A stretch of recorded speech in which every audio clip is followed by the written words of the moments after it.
Hej, jeg hedder Svea Andersen, og jeg arbejder på Egedal Gymnasium og HF ude i Stenløse, nord for København. Vi har haft Jakob ude på besøg, hvor han har holdt en workshop for alle os fremmedsprogslærerne. Og workshoppen handlede om, hvordan man kunne inddrage mere bevægelse i sin undervisning, og dermed også at få aktiveret eleverne på en anden måde, og måske også lidt mere sjov måde, end de er vant til fra vores daglige undervisning. Der var rigtig meget fokus på svage elever og på alt det her med fremmedsprogsangst. Vi oplever nu om dage, at der er rigtig mange elever, som ikke rigtig længere tør at sige noget på fremmedsproget, ikke rigtig tør at kaste sig ud i det.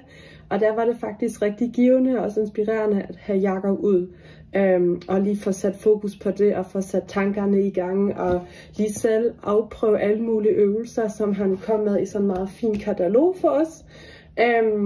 Ja, den har han lavet, så der fik vi lige alle øvelserne, og udover det faglige, så var det faktisk også rigtig hyggeligt, så det var en rigtig dejlig workshop, så kæmpe anbefaling fra alle os fremmedsprogslærerne.